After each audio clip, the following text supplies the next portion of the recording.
¿Listo? Ahí te digo. A ver. Bueno.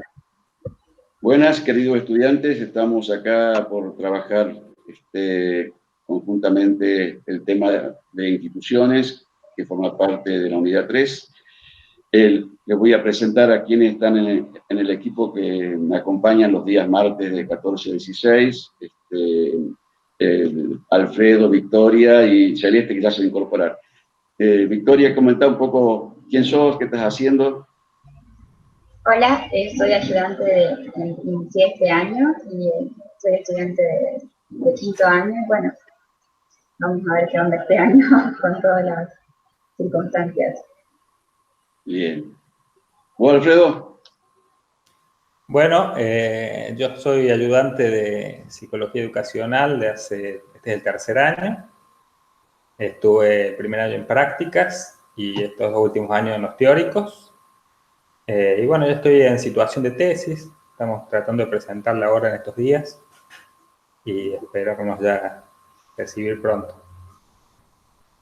Bueno, falta una chica, María Celeste Soñés, que no se está pudiendo incorporar todavía, que está haciendo su práctica. Ella ya está recibida, ya es psicóloga y está haciendo la práctica del profesorado, ¿no? Así que en el marco de la cátedra. Así que somos los 4 los que vamos a trabajar todo lo que resta del año en esta materia. Lo primero que quería comentar, tratando de no ser redundante con lo que ayer grabaron Daniel Leme, el profesor adjunto y su equipo, vamos a hablar del enfoque institucional, pero antes de entrar en tema particularmente, quiero definir 3 palabras que por ahí usamos como sinónimo y no las son. Cuando hablamos de perspectivas, hablamos desde un lugar en el cual nos paramos y aquello que podemos ver de ese lugar.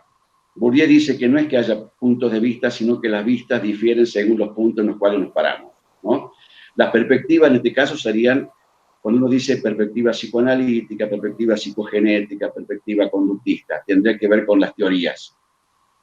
Cuando hablamos de dimensiones, hablamos de las dimensiones de un problema. Por ejemplo, uno de los problemas que vamos a abordar en el segundo semestre es el de fracaso escolar o el de violencia. Y tienen muchas dimensiones sociológicas, políticas, económicas, psicológicas, pedagógicas, institucionales, etc. Entonces, las dimensiones tienen que ver con las dimensiones de un problema. Y el enfoque, la palabra enfoque, es cómo una cierta teoría analiza un cierto tema. Por ejemplo, el aprendizaje. ¿Cómo lo explica el conductismo? ¿Cómo lo explica la psicología genética de Piaget? ¿Cómo lo explica la perspectiva sociocultural de Vygotsky? Esa entonces es la diferencia que uno puede trazar entre lo que es perspectiva, ¿sí?, dimensión y enfoque, para que precisemos esos términos. Respecto al tema de instituciones, a mí me gusta mucho una definición, hay muchas definiciones sobre instituciones, es más, les cuento que uno de los primeros autores que introdujo el tema de la mirada institucional ha sido un argentino que fue José Blecher, discípulo brillante de Pichon Rivière, digamos. Blecher ha sido quien introdujo esta mirada, digamos. Después siguieron autores como Ulloa, que es uno de los clásicos también, ¿no? Y algunos de los autores que ustedes van a ver en el programa, como Lidia Fernández, Lucía Garay en Córdoba, etc. Hay muchas definiciones de lo que es una institución. A mí me gusta mucho lo que dice Lucía Garay, porque dice que toda institución es una formación social, cultural y psíquica. La palabra formación quiere decir que no son naturales, sino que son construcciones, ¿sí? Las instituciones son construcciones humanas, no son entidades que correspondan a la naturaleza. Entonces, cuando hablamos de familia, de escuela, de mundo del trabajo, hablamos de instituciones creadas por el hombre. Y cuando uno ve la historia de la familia, y va a ver que ha habido distintos modos de definir lo que era la familia en distintas culturas, sociedades y tiempos. Cuando decimos que es social es porque la sociedad se materializa en sus instituciones. Ya vamos a ver más adelante cómo la modernidad creó la escuela, la fábrica, el cuartel, la cárcel, el manicomio, etcétera, etcétera, y el hospital. Cuando decimos cultural es porque se tramitan ahí modos de ser, modos de ver, modos de pensar, se transmiten ciertos valores que tienen que ver con el sector dominante en un cierto momento determinado. Pero ¿por qué dice psíquicas? Dice psíquicas, ¿por qué dice que son también formaciones psíquicas? Porque nos hacemos sujetos en nuestro paso por las instituciones. Esto lo ha desconocido absolutamente la vieja psicología evolutiva, donde hablaba de un niño que pasaba como un trencito por distintas etapas. En realidad, uno se hace sujeto en su paso por las instituciones y lleva las marcas en su cuerpo y en su psiquismo, las marcas de ese paso por la institución familiar, por la institución escolar y luego las marcas que produce hasta el mundo laboral, digamos, ¿no? Yo siempre doy el ejemplo cuando uno le preguntaba a una persona que trabajaba en el ferrocarril hace 30 años, ¿usted dónde trabaja? No decía, trabajo en el ferrocarril, soy ferroviario, decía, soy, ¿sí? También el mundo del trabajo generaba, de algún modo, identidades. Bueno, con Alfredo, Celeste y Victoria, habíamos pensado introducir por ahí, además de las cuestiones teóricas, si hay alguna cuestión que pueda resultar interesante de nuestro propio paso por las instituciones, digamos. No sé si vos, Alfredo, vos, Victoria, quieren contar algo al respecto. Sí, particularmente un poco la definición que estabas dando de que las instituciones nos crean como sujetos, nos hacen sujetos, y cómo los sujetos a la vez van moldeando las instituciones, ¿no? por las diferentes atravesamientos sociales y lo que eso va generando en la historia, y las instituciones se van moldeando y atravesando y cambiando un poco, ¿no? Así es. Y cómo todo esto es dinámico, digamos, se mueve para ambos lados, las relaciones entre las mismas instituciones, y van generando diferentes formas de ver el mundo y de estar y de ser en el mundo, donde a veces las instituciones, por ejemplo, educativas, ¿no? Como decía Lucía Garay,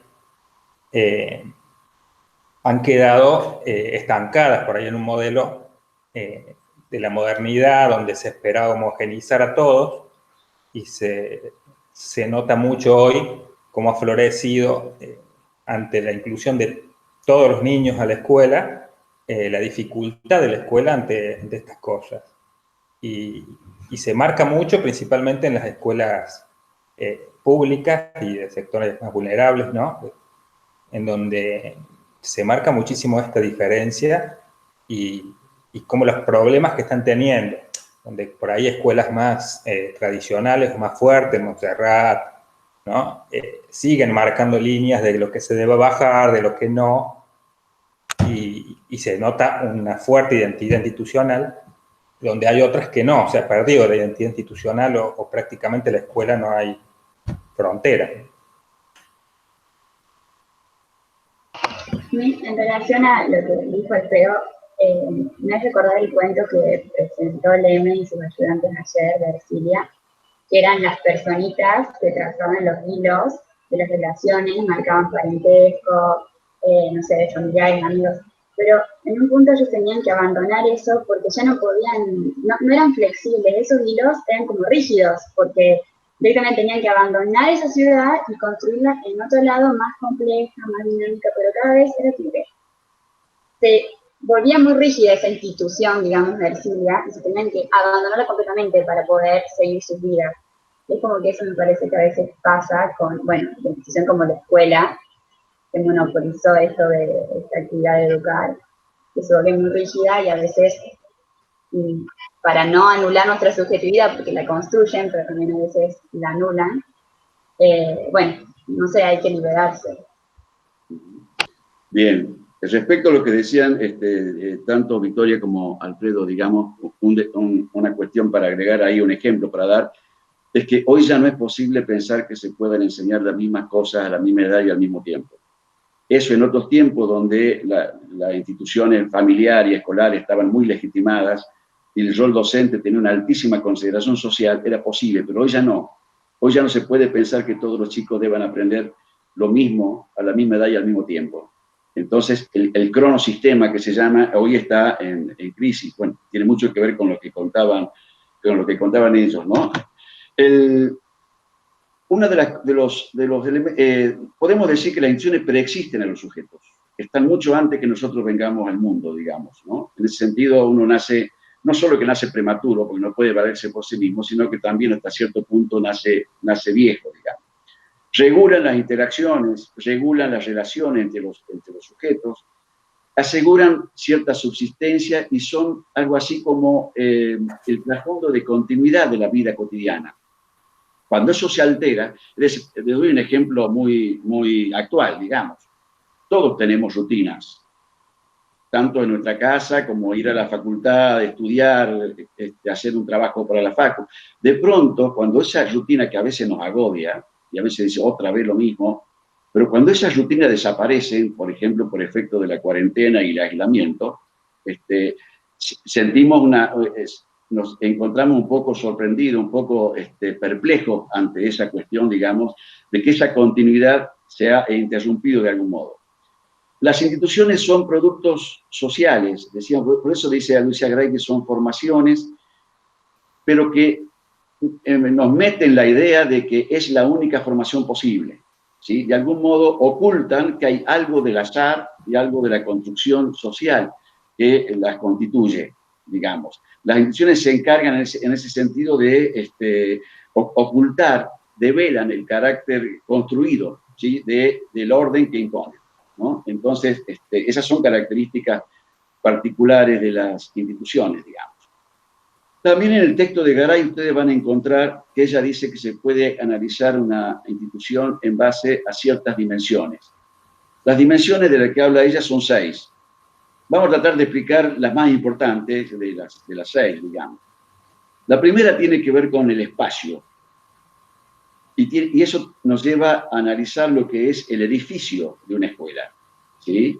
Cómo está construido, cómo están distribuidas lugares, roles y funciones, ¿no?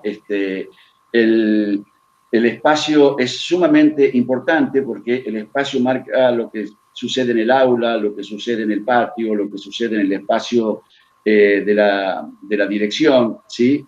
El ordenamiento interno, ¿no? En muchos lugares la dirección estaba puesta en un sitio específico que permitiera ver todo lo que pasaba en las aulas o todo lo que pasaba en el patio, digamos. La antigüedad de la escuela, recuerdo una escuela a la que solía ir en el barrio de Alto Alberdi, que estaba acá prácticamente en ruinas, hoy la escuela está reconstruida, y los docentes metaforizaban sobre ese lugar, porque decían que las relaciones entre ellos eran ruinosas. En realidad lo que era ruinoso era el edificio, digamos. Otro ejemplo de esto es, ustedes saben que la escuela más grande de toda la provincia de Córdoba es el Carbó. Ahora, cuando uno entra al Carbó, por más que han cambiado las generaciones, hay otros chicos, otros docentes, otros directivos, ¿qué es lo que percibe cuando uno entra ahí? La escuela brillante que fue y la opacidad de la escuela de hoy, ¿no? Entonces, un docente me decía una vez, mirá, dice, ahí estaba la sala de física, y bueno, y había sillas arrumbadas, espacios inutilizados, etcétera, etcétera. Pero el espacio también tiene que ver con cómo lo percibe subjetivamente cada actor de la institución. También hay una significación subjetiva dada al espacio, ¿sí? La otra dimensión es el tiempo. En la escuela se juegan muchos tiempos. El tiempo cronológico, el tiempo lógico de las secuencias de contenidos. Se juega, es la única institución junto con la familia donde aparecen muy abrochados, presente, pasado y futuro. El pasado que tiene que ver con la historia, ¿sí? Con la historia de nuestro país, ¿no? Todo lo que tiene que ver con la fase épica e histórica del país. Los historiadores dicen que las sociedades pasan por 3 momentos, ¿no? El mítico, el épico de las batallas y el histórico. En Argentina todo eso se vivió en 3 siglos, ¿sí? Fue muy distinto a lo que pasó con otros países que tienen mayor antigüedad, digamos. Entonces, trae a cuenta la escuela, la historia, se desarrolla en el presente, pero promete un porvenir. Es decir, vincula fuertemente pasado, presente y futuro. Y esto de vincular con un porvenir tiene que ver con esa vieja frase que los padres decían y que por ahí todavía uno escucha, ¿no? Cuando dicen, tenés que estudiar si querés ser alguien en la vida. Ser alguien, es decir, que si no pasás por la escuela no sos, digamos, ¿no? Esto es lo que está como implícito en esa frase. El otro concepto importante, digamos, es el contexto. Si dónde está localizada una escuela.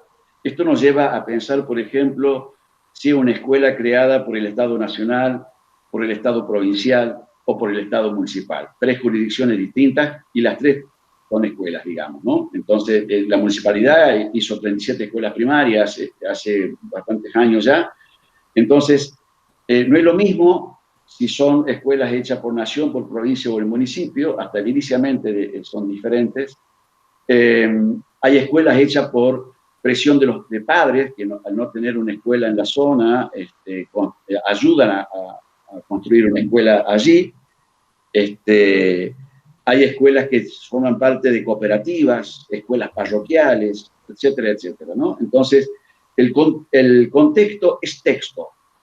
No es lo mismo una escuela localizada en el centro de Córdoba, donde vienen chicos de muchos barrios diferentes, porque tienen un solo colectivo de la periferia al centro, que una escuela construida en un barrio como Alta Córdoba, General Paz, o escuelas como me ha tocado trabajar localizadas en zonas de pobreza estructural o zonas de poblaciones empobrecidas, digamos. Entonces, el contexto también nos da información, las vinculaciones que establece la escuela con ese contexto y las representaciones que los docentes tienen respecto de esos contextos.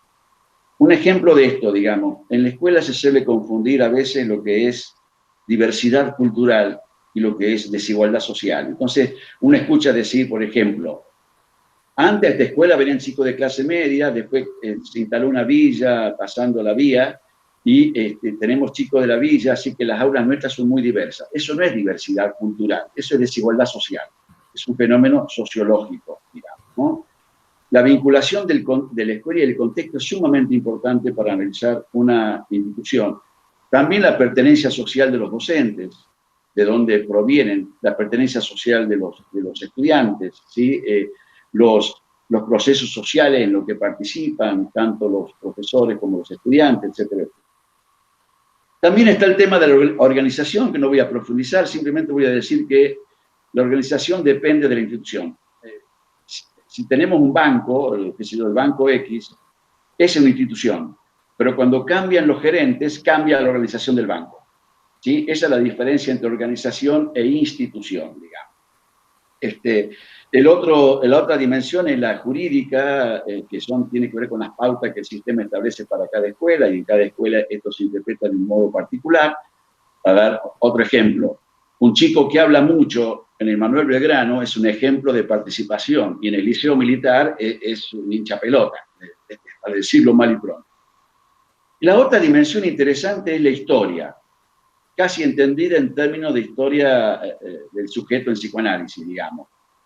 La historia es sumamente importante, sobre todo aquella parte de la historia que tiene repercusiones en el presente. Hay escuelas que tienen un libro donde tienen escrito cuándo se fundó la escuela, quiénes fueron los fundadores, etcétera, etcétera. Pero no hay que olvidar que ese detalle es un dato importante que tiene que ver con la novela que la escuela construye, digamos, pero que esa es la versión triunfante de la historia. ¿Sí? Siempre hay otras historias. Y alguien nos dice de pronto, bueno, no fue tan así. En realidad hubo una serie de disputas, peleas, qué sé yo. La historia nos da cuenta de eso, por eso tenemos que contar con informantes claves dentro de una institución para escuchar varias versiones de la historia. ¿Qué pasó con aquellos que proponían cosas y no fueron tomadas en cuenta? A lo mejor hoy forman parte del sector instituyente de la escuela, ¿sí? ¿Cuáles son las cosas que decidieron hacerse y en función de qué, digamos? Si hubo momentos de decisión, de traslado, de ampliación, todo lo que tenga que ver entonces con la historia es sumamente importante, digamos, ¿no? Y también están las vivencias subjetivas de cómo cada uno recopila esa historia. Esa es la diferencia que podemos trazar entre el concepto de historia e historización. Historización es cómo cada sujeto de esa institución relata la historia, ¿sí? Estas son dimensiones muy importantes a la hora del análisis de una institución, del diagnóstico y de la intervención en una institución. Entonces, estas son las 6 dimensiones de las que habla Lucía. Esto después lo van a complementar ustedes cuando vean el trabajo de Lidia Fernández, ¿sí? Y ahí van a analizar otros conceptos, cultura institucional, identidad institucional y todo eso. ¿Quieren agregar algo, Victoria, Alfredo, sobre este tema? Bueno, pensaba en esto de la organización, que por ahí, bueno, bien, uno lo pasa como rápido para poder explicarlo, pero es importante ver cómo las escuelas internamente se organizan de cierta forma, en base a los actores que están en ese momento, ¿no? Y cómo las instituciones atraviesan estas organizaciones, ¿no? La institución de la familia, de la iglesia, del Estado, ¿no? Cómo atraviesan la organización. Y a la vez cómo se va dando una trama compleja ahí en la escuela, ¿no? Respecto a los poderes, a la autoridad, al contexto, como decía, ¿no? Y cómo todo eso juega, ya sea a favor o en contra, en situaciones de conflictos en la escuela, en base a cómo se están organizando y cómo estas instituciones atraviesan y traen y pliegan, en cierta forma, dificultades o tensiones entre los distintos actores que están dentro de una organización. Bien. Victoria, ¿querías agregar algo? Estaba pensando en muchas cosas, pero en relación a cómo experimenté yo a lo mejor mi paso por una institución, eran como varias cosas que se me iban ocurriendo a medida que iban hablando, pero voy a empezar por esta, que es más de la primaria, y tiene que ver con el espacio, ¿no? Mi escuela era pública y tenía la típica orientación de todas las aulas alrededor del patio, y al medio estaba el mástil.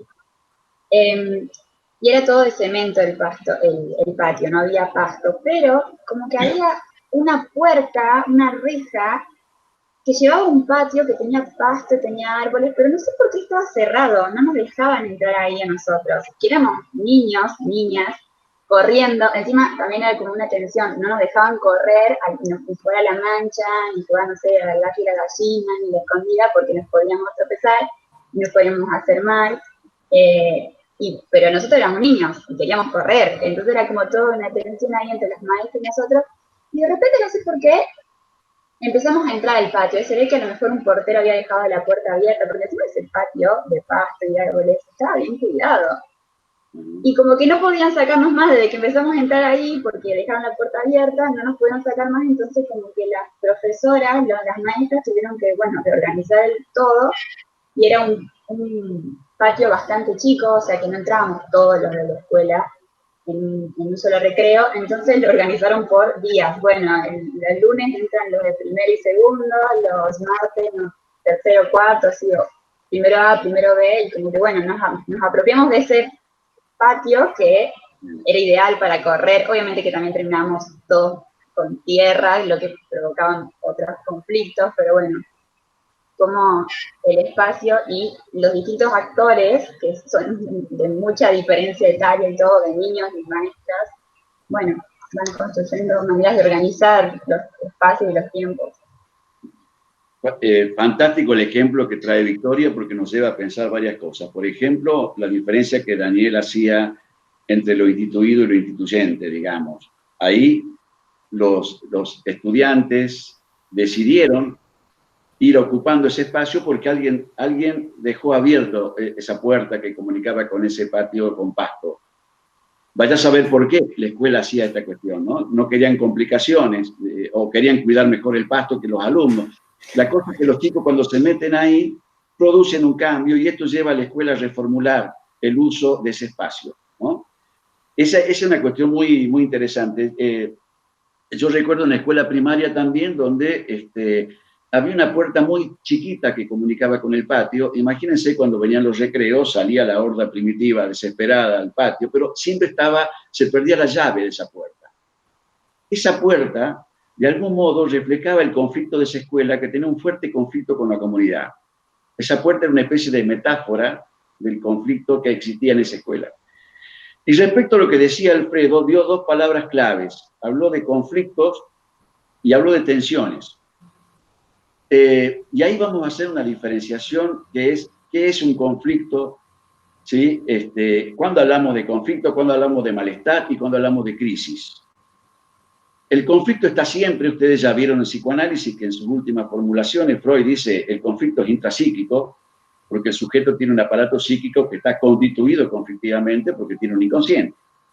Y ese inconsciente le juega malas jugadas, digamos. Entonces, a uno se olvida de citas importantes, o dice el nombre que nunca debió decir ante la persona que no podía jamás escucharlo. Bueno, a quien no le pasó algo parecido. Bueno, los conflictos son constitutivos de la subjetividad y por lo tanto también son constitutivos de las instituciones. Los conflictos permiten hacer los cambios. Los conflictos tienen que ver con las tensiones que se juegan en una institución. Por ejemplo, el ejemplo que contaba Victoria. Ahí aparece, ¿no? De pronto aparece un conflicto. Ahí que, bueno, aparece una posibilidad de resolución de ese conflicto. Hay veces que los conflictos son muy tremendos, digamos, y generan divisiones, etc., entre los docentes. Toda escuela tiene conflictos. Toda institución tiene conflictos. ¿Sí? Eso... el tema es cómo los tramita, qué hace frente a ellos, si los oculta, los pone bajo la alfombra o los enfrenta, como en el caso que daba Victoria recién. Por eso yo suelo decir que hay escuelas con conflictos, son todas, porque además se juegan carreras ahí adentro. Y una dice, ¿por qué fulana es la directora y no yo? ¿Sí? Se juegan carreras también ahí, se juegan prestigios, etcétera, ¿no? Una cosa son las escuelas que tienen conflicto, que son todas, y otra cosa es una escuela conflictiva, donde ya el conflicto ha inundado la institución y no se puede dejar de hablar del conflicto. Yo he visto cosas muy locas al respecto, donde todo el cotidiano se altera. Entonces, si alguien le sirve un café a un colega, dice, me sirve en esa taza que sabe que yo no uso esa taza, bueno, todo se transforma en una especie de conflicto generalizado. Otra cosa es el malestar. El malestar tiene más que ver con lo subjetivo. Si uno está en una institución donde hay muchos profesores que piden licencia o carpeta psiquiátrica, es porque algo de malestar hay en esa institución. Si son 2 o 3, bueno, no hay tanto problema.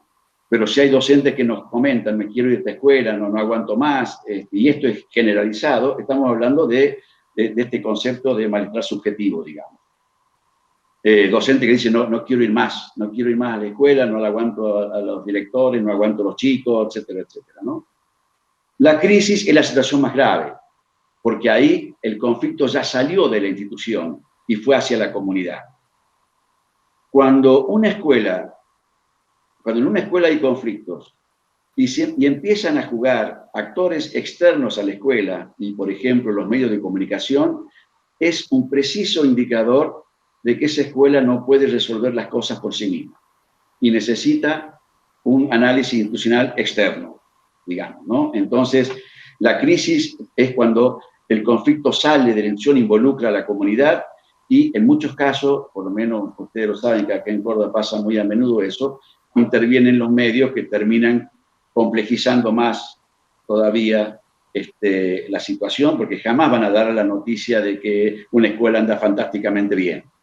¿Sí? Entonces, pero conflicto va a haber siempre. Imagínense en la escuela secundaria donde conviven diversos profesores y muchísimos estudiantes. Profesores que muchas veces no conocen quiénes son sus alumnos, ¿sí? Porque van pasando de uno en uno, digamos, y uno tiene la absurda situación de tener 11, 12 materias cursando. Yo creo que nadie en la universidad puede cursar más de 4 o 5 materias. En el secundario se lo obliga al chico a cursar 11 materias con 11 profesores distintos, con 11 estilos distintos.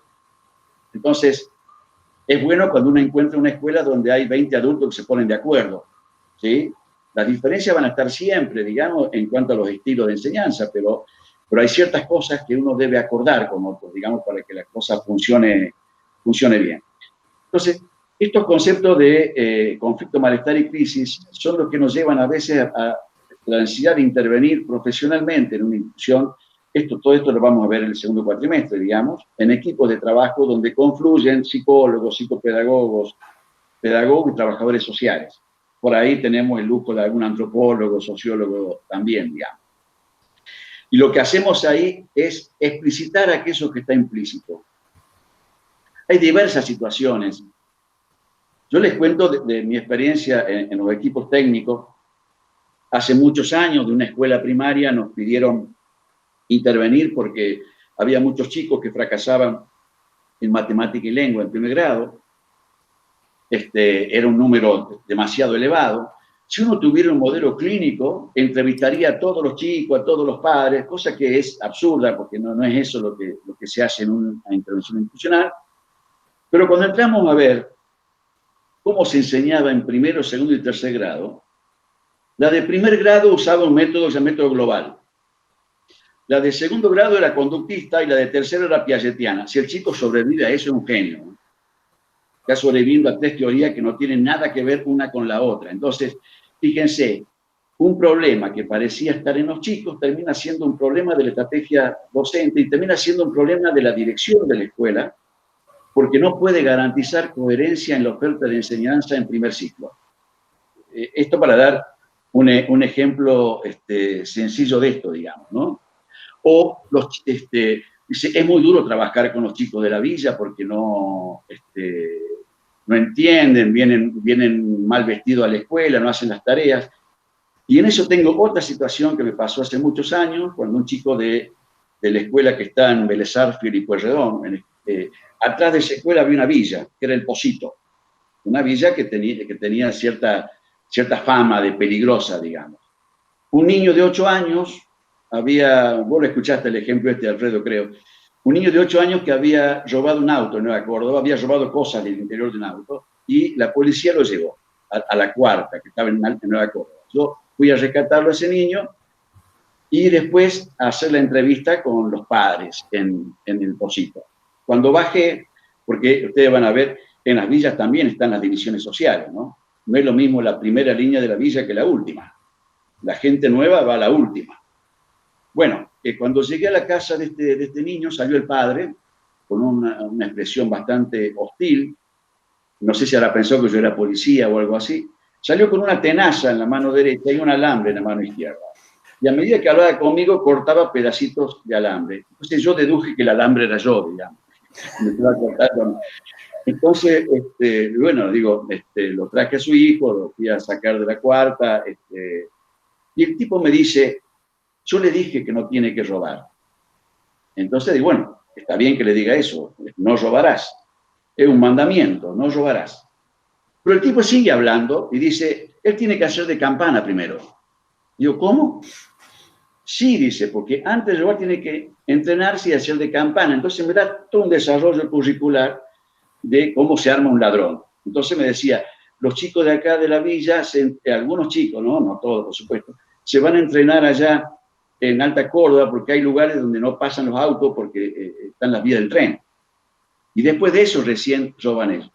Fíjense, ese niño, para entrar a la escuela, yo que se empeña, que ahí me acordé el nombre, tiene que desaprender lo que aprendió. No entra a la escuela para aprender, sino para desaprender. Y el que le enseñó no es un maestro al cual no conoce, es el viejo el que le enseñó. Y no es fácil ir contra eso, digamos, ¿no? Estas son algunas de las situaciones que uno le ha tocado intervenir, otras que son más graves, con problemas serios, de vínculos. Hasta en ciencias económicas me tocó trabajar problemas vinculares, digamos, todo un año trabajando en ciencias económicas sobre problemas vinculares entre los docentes. Uno hace una especie de diagnóstico situacional de la institución. A veces el diagnóstico uno lo hace a través de entrevistas, que esto le llama analizadores. Denle importancia a ese concepto de analizadores en Lidia Fernández. Encuestas, entrevistas, y otras herramientas que uno puede usar. Pero también están las escenas escolares. Hay escenas como esta que relataba Victoria. Y uno está atento a esas escenas que están fuera de toda planificación. Yo suelo dar el ejemplo que en una escuela a la cual tuve que ir porque había un conflicto tremendo, son las cosas que más me gustaba hacer, ¿no? La escuela con quilombo. En este caso, una escuela con mucho lío, a una docente le habían puesto una víbora en el portafolio, así que imagínense cómo venía la cosa. Cuando yo llegué a la escuela, llegué un día lunes, uno llega siempre para ver cómo es el ingreso y el egreso, ¿no? Porque eso da información. Cuando llegué a la escuela, había dentro del patio de la escuela como 12 perros, ¿no? Yo digo, ¿por qué hay tantos perros acá adentro? Que haya dos, vaya y pase. Yo suelo contar en la Facultad de Filosofía, yo doy clase en la Escuela de Ciencia de la Educación, y siempre en las clases hay dos perros. Como también a veces en psicología, ¿no? El perro blanco inmenso que suele estar siempre ahí afuera. Los perros de filosofía ya son perros cultos, ya ladran en alemán, ya escucharon clases sobre Hegel, Kant, qué sé yo.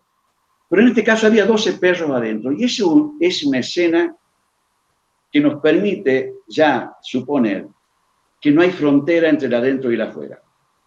¿Sí? ¿Vieron cuando uno entra a una iglesia, la catedral, está en plena San Jerónimo, un lío de colectivo? Ahora, cuando uno entra ahí, se nota que entra a un espacio distinto, ¿sí? Aunque esté en pleno centro. Tiene que haber una diferenciación entre el adentro y el afuera. 12 perros indicaban de que esto no existía. Pero además de eso, la directora se para, porque un día lunes se para, están todos los chicos formados ahí, de primero a sexto grado, están los padres, y la directora dice unas palabras de bienvenida, le pregunta a los chicos cómo les fue el fin de semana. Mientras la directora está hablando, pasa la maestra jardinera en moto por el medio y saluda a los chicos. Yo digo, caramba, acá hay un problema de gestión directiva, porque ¿qué haría un docente? Pararía la moto, esperaría que el director terminara de hablar con la comunidad educativa y después pasaría. ¿Sí? Entonces, en 10 minutos tenía 2 escenas que ya me daban 2 pautas de lo que pasaba en esa institución. ¿Sí? Entonces, los analizadores son los que nos permiten ver estas cosas, digamos, analizar estas escenas. ¿Alguna cosa que quieran agregar, chicos? Estaba pensando con esto del adentro y el afuera, poder distinguir. Había una directora que tuvimos mucho tiempo el poder compartir con ella en la escuela La Carbonada, en la escuela rural, que salió en Canal 12, salió porque se le inundó, en las épocas de inundación se le inundó y no había forma de... Estaba todo inundado la escuela y vivía ahí. Entonces, ahí se marcaba el adentro y el afuera, pero la directora, que era maestra además, y que era todo junto, porque tenía nada más que una maestra que le ayudaba con ciertos grados, pero eran plurigrados, digamos. Hacía un poco de consejera, hacía un poco de... retaba a los padres, los llamaba, retaba a los padres, retaba a los... Y el respeto que había hacia la directora, ¿no? Y el respeto que había hacia la escuela, o sea, había una diferenciación entre qué era la escuela para el pueblo, para la gente de ahí, ¿no? Grande, ¿no? La escuela representaba algo importante, a tal punto que falleció hace poco esta directora, lleno de gente y de chicos que habían sido alumnos de ella. Qué importante es la figura de autoridad y cómo se juegan ahí por ahí las cuestiones donde la autoridad se pierde o se gana, ¿no es cierto? O hay autoritarismo en vez de ganar la autoridad. En este caso, esta directora ganaba la autoridad, ¿no? Ganaba la autoridad con paciencia, charlaba con los padres, se ocupaba de los chicos, y así también les regalaban gallinas, les regalaban papas, ¿no? Y cómo se generan estas cuestiones en base a, bueno, cómo está organizada la autoridad o las luchas de poder que muchas veces traen crisis o traen dificultades grandes. ¿Victoria?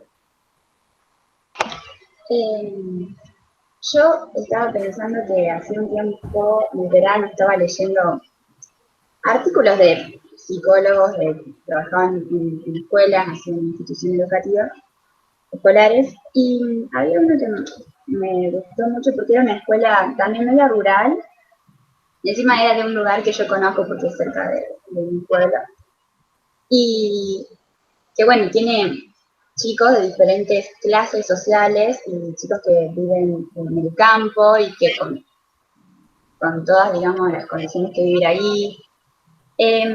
Pero bueno, el psicólogo intervenía ahí. Y estos chicos, que generalmente eran más de campo, tenían dificultades y se diferenciaban con otros chicos que no tenían ninguna dificultad en el aprendizaje, digo. Y había, por ejemplo, en matemática, la profesora, como que profesores también se las veían muy dispuestas a trabajar con el psicólogo, y le comentaba al psicólogo que ella había implementado también como cosas más concretas, de trabajar con lo concreto, tipo, estaban viendo matemática y estaban viendo, bueno, cómo hacer una receta, cómo medir, cómo sacar proporciones, con cosas, le había llevado la balanza, todo, como cuestiones concretas. Pero como que los chicos al principio mostraban interés y después ya no, le caía su interés, su motivación. Y ella decía, ¿cómo si esto es concreto? Y el psicólogo después va a otra, o sea, porque este profesor de matemática tenía esa dificultad de la motivación de los chicos. Y el profesor de lengua, a uno de los chicos que era súper, como ese, el más revoltoso, el que no para de hablar, el que se levanta, estaba trabajando re bien con él. Y se acerca y le pregunta cómo hizo con él, y le dice que él percibió que este chico tenía dificultades, o sea, sí, tenía dificultades en la lectoescritura. Era tipo un chico ya de, no sé, 10 años y le costaba mucho. Y él le preguntó, ¿vos querés que yo te enseñe a escribir y a leer? Y él dijo, sí. Y como que lo que decía el psicólogo era que lo concreto para el chico era eso. O sea, a diferencia de la otra profesora que creía que lo concreto era trabajar con cosas.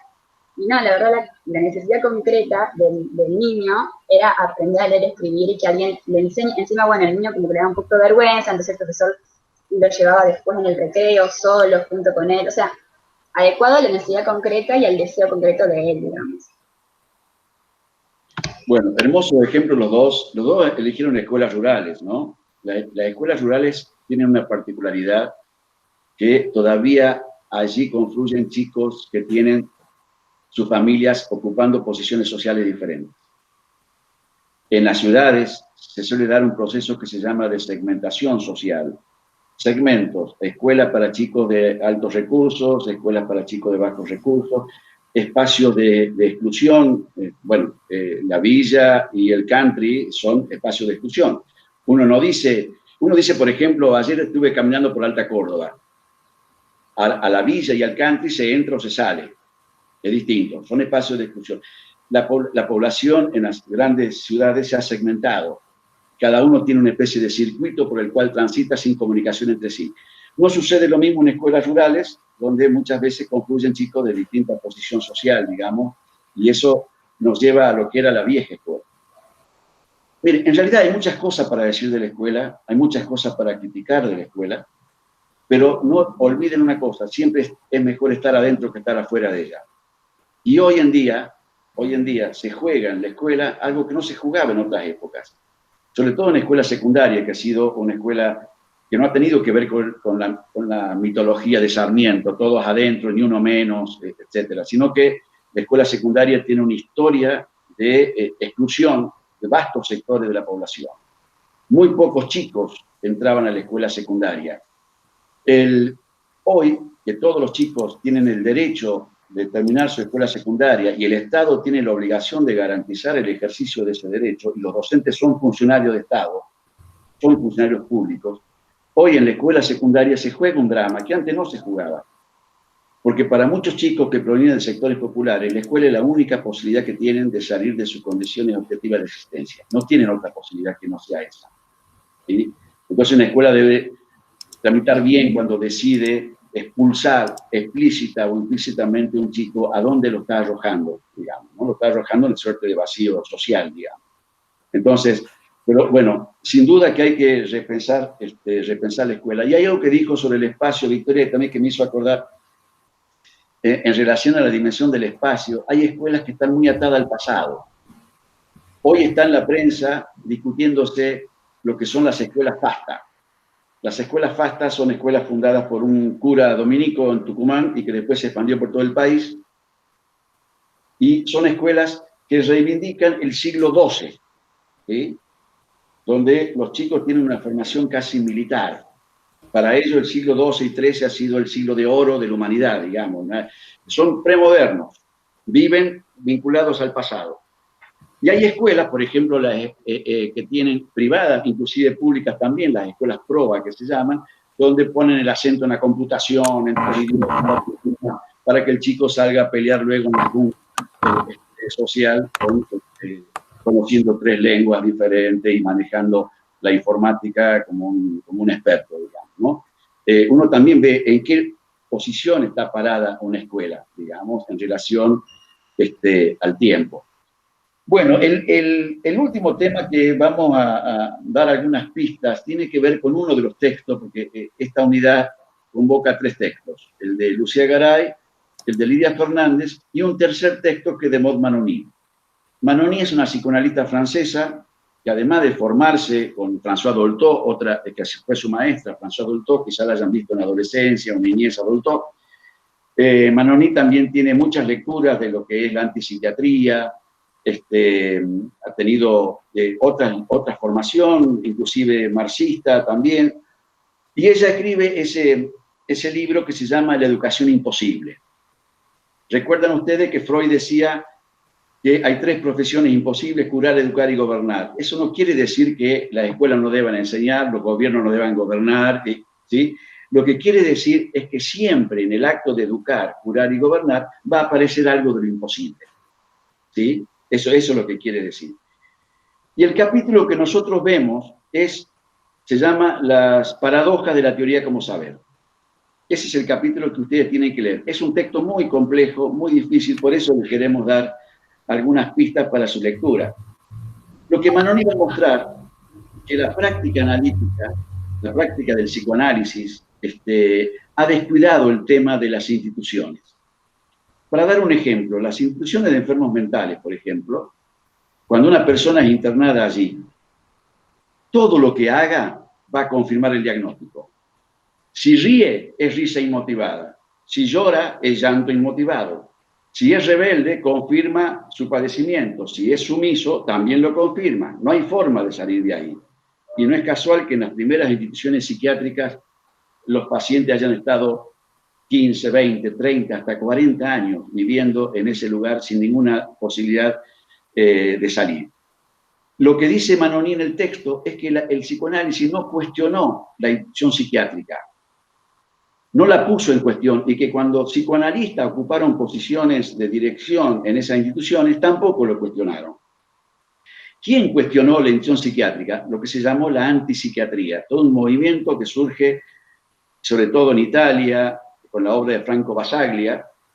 Hay una película sobre la vida de Basaglia, que está hermosa la película, y en Inglaterra con las obras de Laine Cooper o Thomas Szasz en Estados Unidos, han sido los grandes antipsiquiatras, que son los tipos que cuestionaron la psiquiatría como disciplina, la institución psiquiátrica y las terapéuticas aplicadas por los psiquiatras.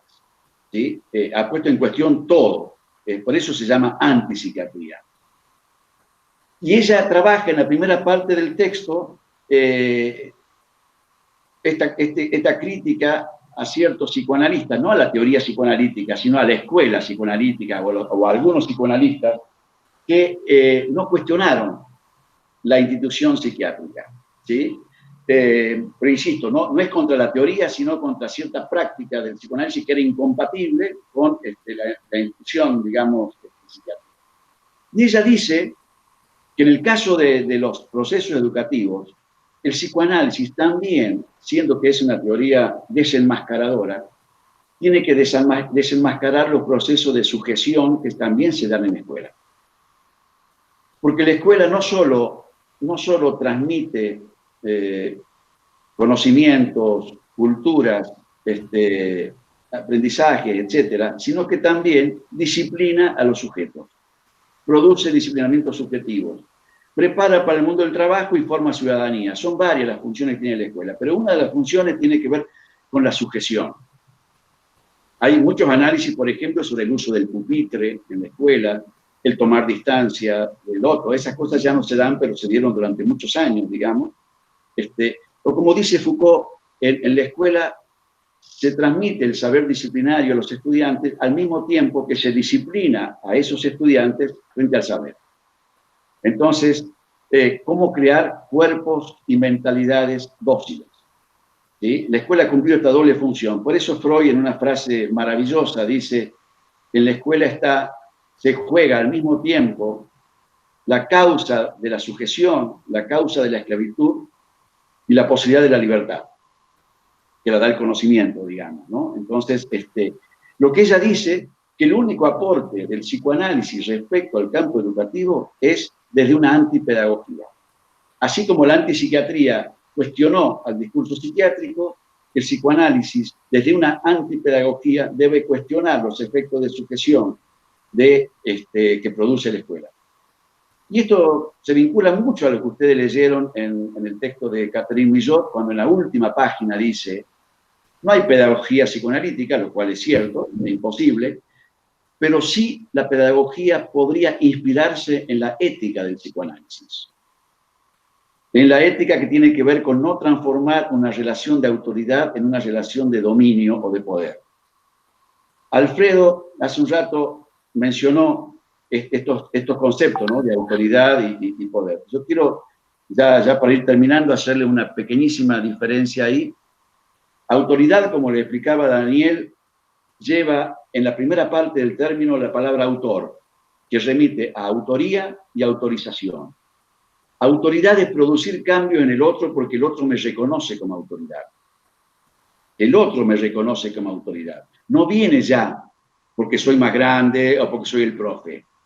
Es más, los chicos de hoy que dicen: yo te respeto si vos me respetás a mí. Eso se llama mutualidad del respeto. Pero en las viejas épocas uno respetaba a su padre, luego respetaba a su profesor, pero ustedes vieron que la función paterna, según lo que cuenta Julien, ha sufrido ciertas declinaciones, y eso se extendió a todas las relaciones de autoridad, porque la relación padre-hijo fue la célula, digamos, de todas las relaciones de autoridad. Entonces, cuando esa célula, digamos, entran en crisis la relación maestro-alumno, médico-paciente, etc. El poder es otra cosa. Yo produzco cambio en el otro porque yo lo quiero, no porque el otro lo quiera. ¿Sí? Y ustedes van a encontrar, y esto también es un indicador para analizar las instituciones, que no siempre la autoridad está del lado del poder. Y hay personas que tienen poder y no tienen autoridad, y hay personas que tienen autoridad y no tienen poder. Un ejemplo que yo siempre doy es de la Facultad de Filosofía y Humanidades, cuando formamos parte de esa facultad, la de Psicología. Había un señor no docente, el señor Gea, el viejo señor Gea. No el hijo, sino el padre de Gea. Ese hombre ocupaba una posición subordinada en la facultad. Era un no docente, pero era respetado por todo el mundo. Era querido y respetado por todo el mundo. Y en la Escuela de Ciencia de Educación y de Filosofía, en la dirección de la escuela, el cuadro que estaba atrás del asiento del director era el cuadro de Gea. No era el cuadro de un viejo profesor célebre. Es decir, Gea no tenía poder, pero tenía autoridad. Como dice Maquiavelo, tener autoridad implica no tener que usar el poder. Cuando usaste el poder ya perdiste autoridad. ¿Sí? Hoy la autoridad debe construirse. Y el tercer concepto es el dominio.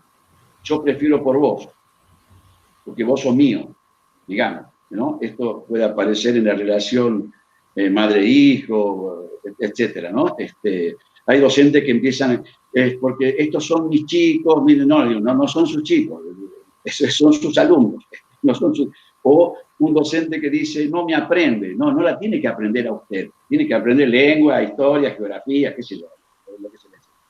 Entonces, para ir terminando, el texto de Manoni lo que muestra es que el psicoanálisis debe poner en tela de juicio, criticar ciertas cosas de la escuela que tienen que ver con la servidumbre, digamos, y apoyar aquellas cosas que tienen que ver con la transmisión, apropiación y recreación de cultura. ¿Sí? Pero desde una antipedagogía, porque la pedagogía es prescriptiva. Prescribe quién enseña, cómo se enseña, dónde se enseña, cuándo se enseña, hasta cuándo se enseña. Y el psicoanálisis es lo menos prescriptivo que hay. ¿Sí? Es lo menos prescriptivo. Y además el sistema educativo, si ustedes se ponen a pensar, el sistema educativo lo pensó Skinner. Porque pasar de grado es un refuerzo positivo a intervalos regulares. Quedarse de grado es un refuerzo negativo a intervalos regulares. Y uno tiene que operar desde el psicoanálisis, la psicología genética, la psicología sociocultural, en un espacio que está construido de un modo conductista, ¿no? Bueno, y ahí van a ver, por último, en el texto de Manoni, ella analiza el caso Víctor. Víctor es un niño salvaje que encuentran en los bosques de Aveirón. En el siglo XVIII, una discusión fuerte en la filosofía era naturaleza versus cultura. Entonces, empezaron a estudiar niños salvajes o gemelos que se criaron en diferentes familias, para ver hasta dónde lo natural y hasta dónde lo que tenía que ver con lo cultural. Y Víctor es un niño encontrado en los bosques de Aveirón, criado por animales, y que un pedagogo y médico intenta educar a Víctor. Bueno, eso le va a explicar un poco todo lo que venía hablando Manoni, ese ejemplo de Víctor. También está la película, se llama El salvaje de Aveirón, la película de un director francés, que no me voy a acordar el nombre ahora, pero un famoso director francés. Eso es interesante el recurso del cine, ¿no? Porque nos muestra, son miradas que nos miran, de alguna forma, ¿no? Bueno, para ir terminando, si quieren decir algo, Victoria y Alfredo, así damos por terminada la clase. Sí, plantear esto un poco de lo que decías vos y bueno, lo que te he escuchado por ahí respecto a este texto, que por ahí la idea de esto era también cómo la teoría se pone por sobre el sujeto, ¿no? Entonces, cómo lo que hacía la psiquiatría era, mediante algo que no se comprobaba, sino que tenía un caso particular, después se generaban prácticas en todos los sujetos como enfermos o como una posible cura con agua fría o con electroshock, ¿no? Claro, y cómo la teoría a veces se pone por sobre los sujetos sin tener que cuestionar qué es lo que trae el psicoanálisis, digamos, de positivo, ¿no? Que es el poder, la verdad la tiene el otro o se construye entre analista y analizado, ¿no? Bien, muy bien. ¿Victoria? No, yo no tengo nada para decir, solo si es el final de la clase, decir que me encantó, fue mi primer, digamos, teórico como ayudante alumna, y si bien estudié los textos, ya los pasé por estos textos, los repasé antes de esto, como que siempre aprendo cosas nuevas o miradas, que a veces uno no puede llegar a ver esas cosas que... ¿Se cortó? Se cortó, Victoria. Bueno, chicos, lo otro que les quiero... El autor... Yo creo que se me cortó. Sí, se te cortó la última parte. Solo decir que fue enriquecedor para mí esto, nada más. Bueno, lo otro que les quiero decir es que una vez que terminemos con el enfoque institucional, el tema que vamos a ver son las condiciones de época y cómo las condiciones de época han desafiado, han interpelado a las instituciones, porque esas instituciones de las que hablamos ahora ya no tienen el poder regulatorio que tenían antes. Entonces, cuando veamos las nuevas condiciones de época, vamos a ver cómo estas nuevas condiciones afectaron el mundo familiar, el mundo escolar y el mundo del trabajo. Y ese es todo el aparataje teórico de la materia. A partir de ahí empezamos a ver lo metodológico, cómo intervenir, y los problemas. Fracaso escolar, violencia, medicalización, etcétera, etcétera, ¿no? Bueno, nos despedimos de ustedes. Le pido a Alfredo y Victoria que nos quedemos un ratito más los tres. Bueno, esperemos que les sea útil esta clase. Cariños a todos. Hasta luego, gente.